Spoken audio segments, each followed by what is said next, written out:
It's certainly difficult to be away from all the folks that you work with day to day. You know, it's kind of like a family. This is a company that talks about its people first. It talks about values. It talks about really, really caring. That is true.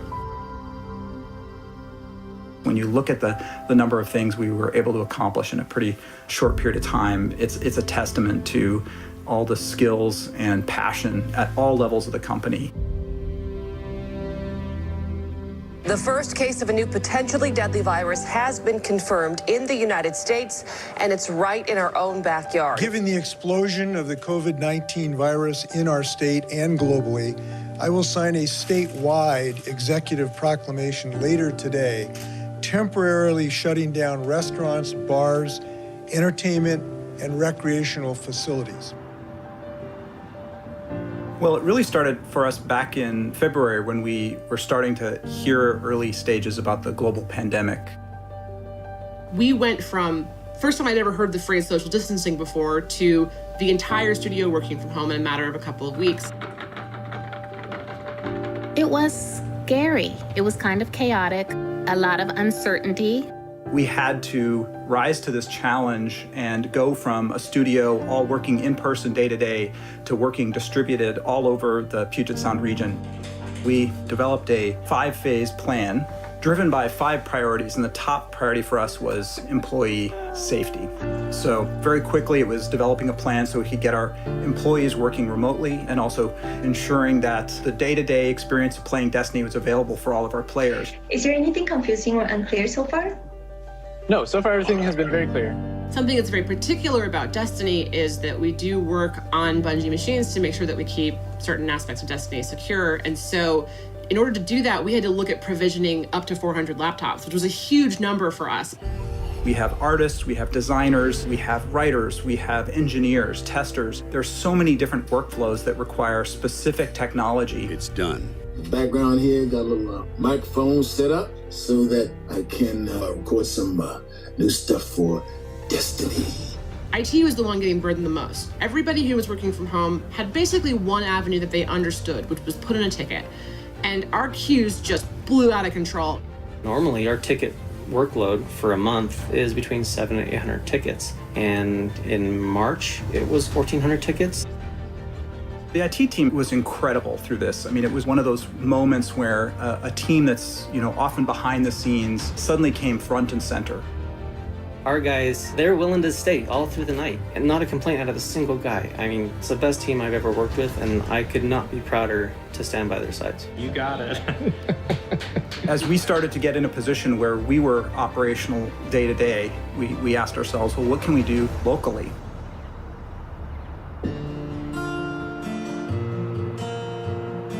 The Bungie Foundation has been really busy, hard at work, and we wanted to make sure that our families, especially the most vulnerable families in our community, would be able to be taken care of in that time. So we asked ourselves, well, what can we do for kids in the area? So we actually partnered with Boys and Girls Club in the area to help provide food for kids who were no longer going to school. They are serving about 500 meals per day. And at this point, since the middle of March, that actually equates to about 30,000 meals that they provided for families in the Bellevue community. Bungie Foundation, thank you. Thank you, Bungie Foundation. It's incredible stuff, but being able to use our infrastructure to support that. And then, of course, the huge effort with direct relief. We partnered with Direct Relief, and we wanted to find a way to support those who have been probably some of the most hardest hit in this pandemic, which are our frontline healthcare workers. So we spun up a month-long fundraiser, and we set a goal of $700,000 to be raised in that period of time, and we've already reached our goal, which is really exciting. One thing that's really become clear to me is how much we're all driven by that mission of we create worlds that inspire friendship. And I think it also says something about how much everyone cares about each other here. The fact that they are willing to put their money where their mouth is to support the quality of life of the individuals that work for the studio. I think Bungie is amazing. I look at the situation that other people are in. People are getting laid off, can't pay their bills. Bungie's made this commitment to each one of us. I want to say thank you to the entire studio because I had the great privilege to be part of this awesome team and this awesome company. And I I can't say enough about that. The thing that I've learned the most from this is doing the right thing and prioritizing people's health and well-being has a rippling effect. I think that we'll see that in the game, and I think we'll see that in the community for years to come.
I'm Mark Noseworthy. I'm the Destiny 2 General Manager.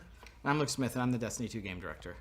Before we started the show today, we wanted to just acknowledge the circumstances and the unprecedented times we're in. This is not how we had planned this several months ago to talk about the future of Destiny 2 and reveal where we're headed with the team. This show's not how we planned it. We're building the game, not how we planned it, from our living rooms and basements and with our kids and our dogs and all sorts of stuff on our laps while we're trying to make this game. Yeah, there's like an inherent weirdness to this. Even the weirdness of this is the first time I've seen you in person in the last probably 3 months, and I don't know if people know, but outside of the show that is work, those are actually pretty close. We hang out, we talk all the time. Our significant others are buddies, and so. It's super weird just to see you in person. Yeah, not on a screen. Yeah, not on this little Zoom screen on an iPad or something. It's just totally bizarre. Yeah. This is not how we envisioned this, and certainly our hope was that it would be more than just us two talking about this stuff. And over the course of the summer, a bunch more folks from the team are gonna talk about what we're up to and what we're gonna be up to. Let's get the show started.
This is what I brought you here to see.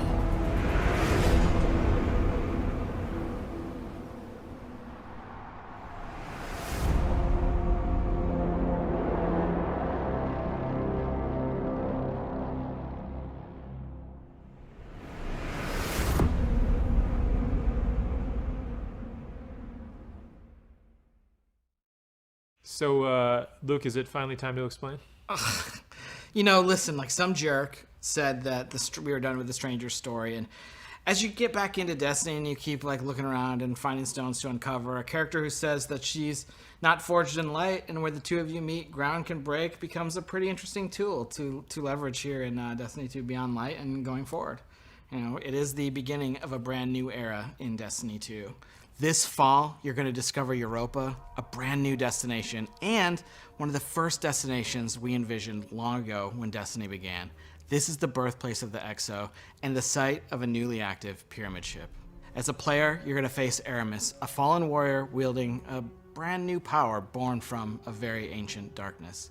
Like you, Aramis is a leader, but unlike you, she seeks revenge against the Traveler first, scattering her people's once great houses to the cosmic winds. It's up to you to confront Aramis and her growing empire on the frozen battlegrounds of Europa. And it's up to you to go beyond and discover long dormant secrets hidden beneath the surface in places lost to time, like the Deep Stone Crypt. Yes, there you go. That one I Lore heard Corner. Of. That one I heard of, yeah. Doing it. There's a lot more to Europa than you might imagine. And here's your first look at gameplay from Destiny 2 Beyond Light. Where I come from, the Darkness won. I have witnessed this firsthand. I refuse to let it happen again.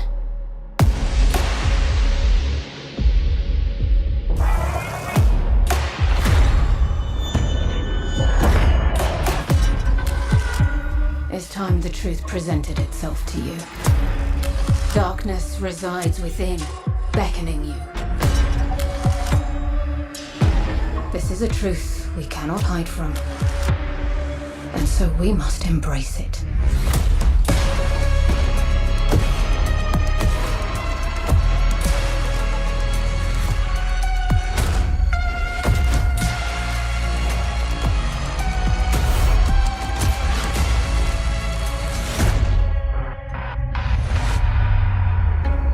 The line between light and dark is so very thin.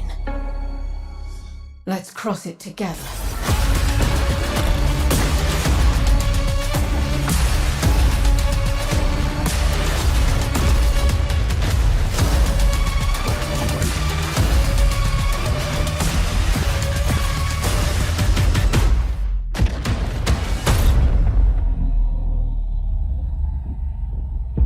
I will give these Guardians the destruction they crave.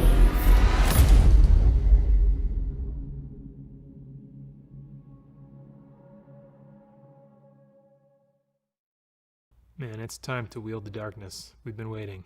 Destiny 2 Beyond Light ships to all currently supported platforms on September 22nd this year.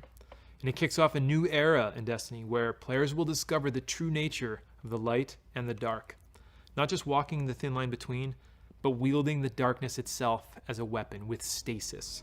And we did just get like a very brief look at that today. And, you know, obviously we're going to end up showing more throughout the course of the summer. And the other thing is Stasis, this new power, isn't just going to be Guardian supers and abilities. It's a brand new damage type. So that means it's going to ultimately sit alongside Solar, Arc, and Void as the first new element we've introduced to the game since the original Destiny release way back in 2014. This is a big deal. Like, it's a big deal to add this to the universe. Like, it changes everything. And it's a lot of work.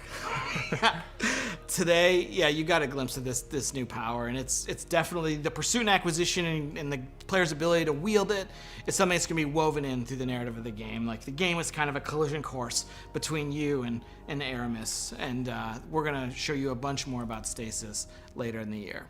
Because though we're excited about what we're delivering this fall, we did say that Destiny 2 Beyond Light was the beginning of a new era. What does that mean? Well, it means that we're thinking about Destiny beyond just any given year and thinking about it over time.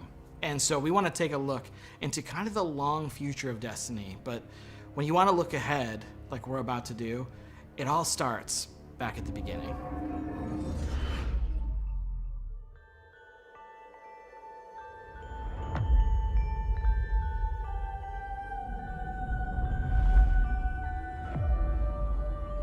We called it the Traveler, and its arrival changed us forever.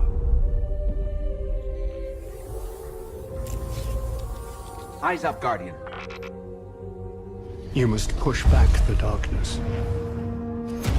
Guardians are fighting on Earth and beyond. Join them. 6 of us went down into the pit. In the end, they all bowed before me. We have slain his brood. We have murdered his son. And now the Taken King comes for us all.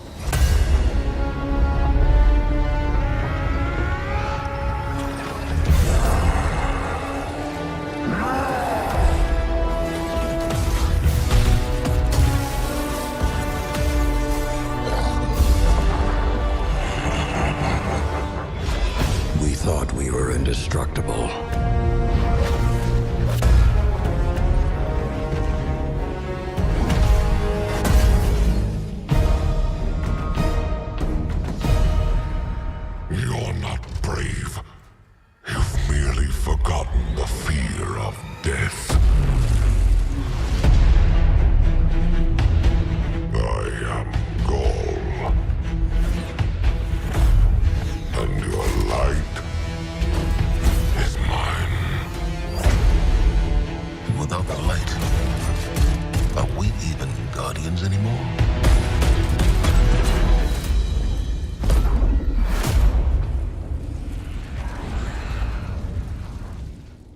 should have been there. Any last words? I'm coming home, Ace. So, this is to be a reckoning. Free me.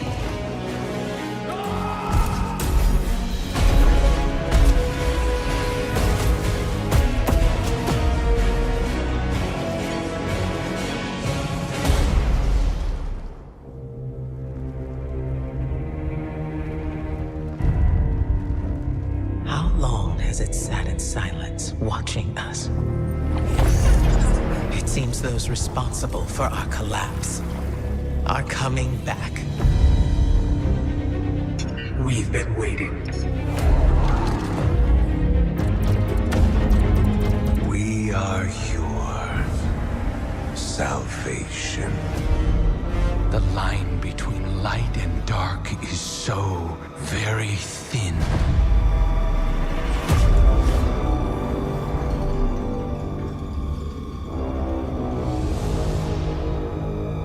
Do you know which side you're on?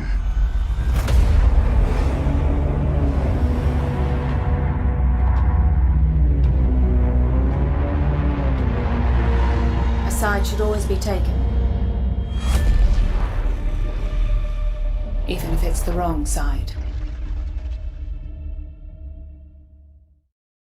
We are building Destiny's future today, right inside of Destiny 2.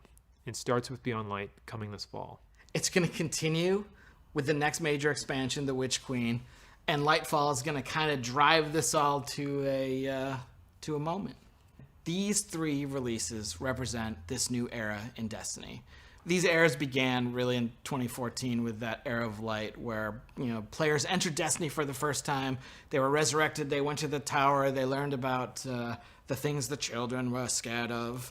And, we exited that era when we became Guardians. We are now coming out of an era of loss of our powers, one of our mentors, our innocence, and soon we will be entering an era of darkness. And if it's not clear, we are all in on Destiny 2. Last year, we laid out a vision for the game that we wanted to build the definitive action MMO, place it in an awesome evolving world that you can play anytime, anywhere with your friends. We are still completely committed to this ambitious vision, and we're going to continue reaching to deliver it in Destiny 2.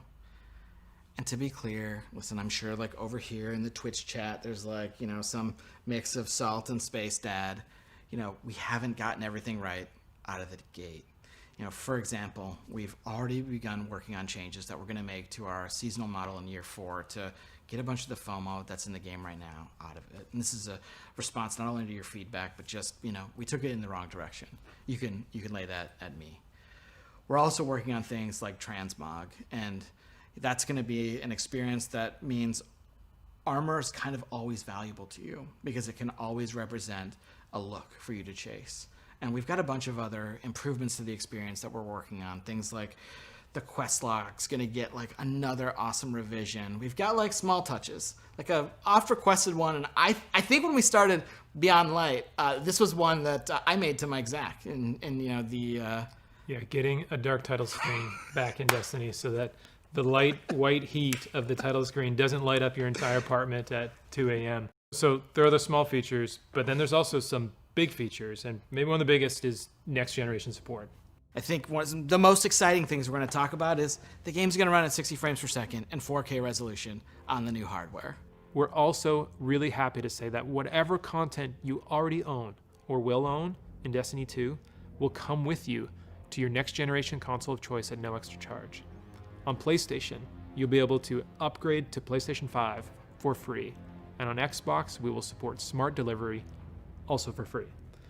In plain English, this means if you own Destiny 2 expansion content on those platforms now or in the future, or by Beyond Light in September, you can keep playing on the same family consoles for free without buying the expansions again. We think that's going to be awesome. And you don't have to worry about busting up your friends list either, because we're going to support intergenerational crossplay within each console platform ecosystem as well. This means that if your brother's playing on PS4 and your sister's playing on PS5, all three of you can play together. And we're going to do the same thing in the Xbox ecosystem. This year we're focused on intergenerational play. Hopefully next year we can finally do the thing and get them all playing together in the same ecosystem. Yes. So Shadowkeep was cool, and Shadowkeep brought back the moon and upgraded and enhanced it. And so we brought a destination out of the vault and, spruced it up, and that's where you got to play. We're not doing that with this fall's destination, Europa. It's a brand new place you've never been before. And both the Witch Queen and Lightfall are going to also include brand new, never before seen destinations. These expansions will stretch out across the timeline that's going to bring much anticipated enemies to the forefront and hopefully deliver some twists, turns, drama that we don't think anyone's going to see coming. But to deliver these big content beats each and every year and keep building on top of our seasonal experiences while making technological leaps forward, we also need to make some big changes to the way we treat some of our older legacy content. The stuff that maybe is getting a little long in the tooth that you're not really looking at and playing anymore. You're not. Destiny 2 is a huge game. We have 9 destinations, 40 story missions, 54 adventures, 42 lost sectors, 17 strikes, 31 PvP maps, 7 raids, and hundreds of game systems that layer on top of that.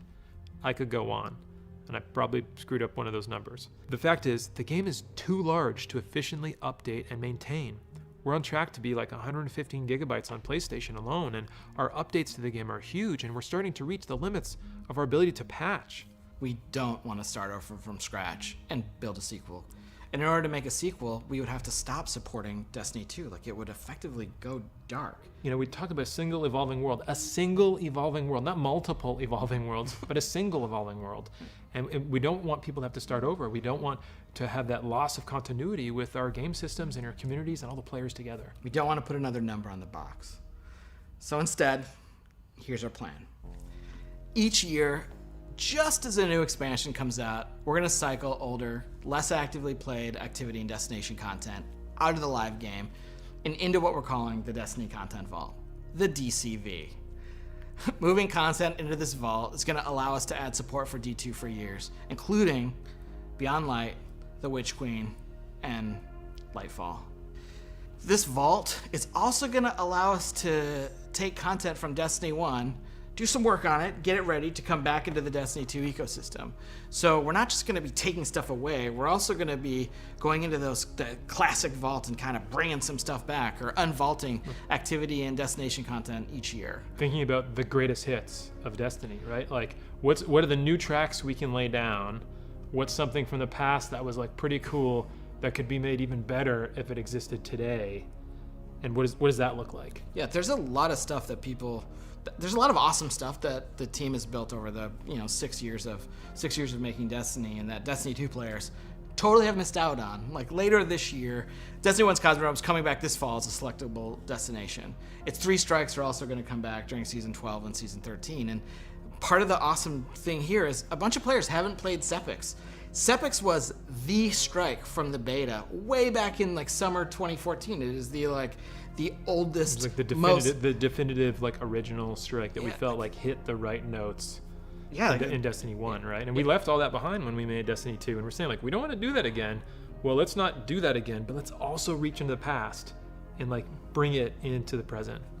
There's a lot of great content in our past, and maybe this year we'll see a classic raid come back. I think it'd be pretty amazing this year to see the Vault of Glass kind of unvaulted and returned in front of players. Like, I can imagine things like champion Praetorians instead of just regular Praetorians, and kind of updating it slightly to the modern context, but still preserving that like classic feel. This fall when the expansion comes out, not only are we going to be bringing back Cosmodrome and adding Europa, but we're going to look at some of that content that's been in the game for a long time, that's been free, that isn't actively played, and that's when some of that is going to be vaulted.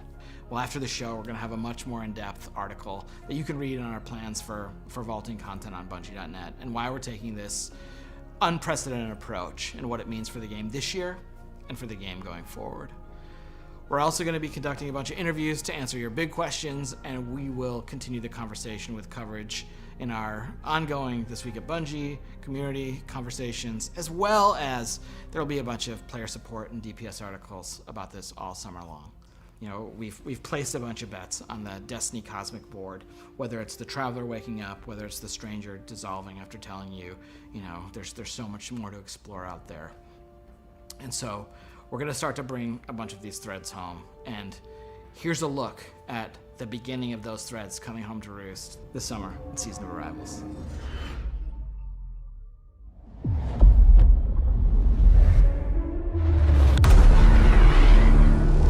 The Almighty has been reduced to smoldering ash, and with allies like Rasputin, who can stop us?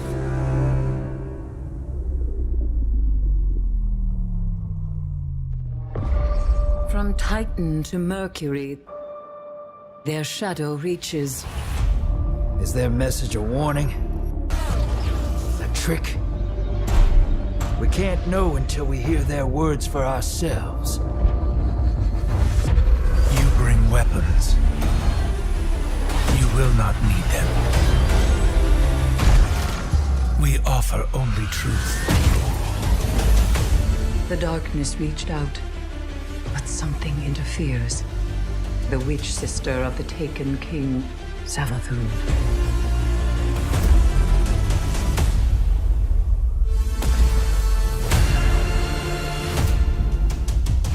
We are the final line that halts the second collapse.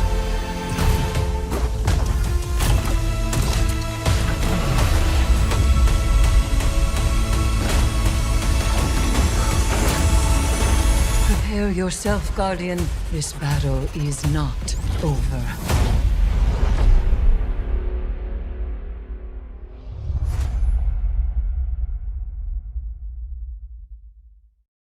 So that's the Season of Arrivals, and it starts any minute now at 10 a.m. Pacific. So today, we looked at a bunch of stuff. We talked about the Destiny Content Vault. We looked into the past to see kind of how we got to where we are today. We looked into the far future with the Witch Queen and Lightfall. And we also talked about Beyond Light, which is the beginning of a new era in Destiny 2. And if pre-ordering's kind of your thing, like the pre-orders are going to go live today. Like if you're interested, there's some sweet bonuses, and you know that's kind of the summary of the show. If you're excited about the start of Beyond Light and where we're headed, well, the Season of Arrivals, it's kind of like a prelude. You know, it's really setting up that story, and so we encourage you to get in and play. There's one more thing I totally forgot. So today at 5 p.m. Pacific, we're going to launch a brand new dungeon called Prophecy. Prophecy is a dungeon that involves the Nine, and that's kind of like all I'm going to say about it, because there's a little bit of business to get to with it, and then we'll wrap. But it's got a brand new set of armor for you to chase. It's got some classic armor for you to chase. It's going to be at a really high power level, which means it's like a solid day's work plus a little bit of skill to summit that mountain. It's free for all players. It's free for all players. And we're going to show you a trailer in just a second. If you don't want to see anything from the dungeon, just click the little red X, or like get up and go make an omelet, and then come back, and the stream will be over, and you can play Season of Arrivals in Destiny 2. And I think that's the business side, right? We're like there, where we've handled everything. I think it's the time to say thank you all for tuning in and giving us your time today, and just for playing Destiny and being part of this amazing community. It has, and it will continue to be a journey. On behalf of everyone at Bungie, please, please, please stay safe out there, and we'll see you soon.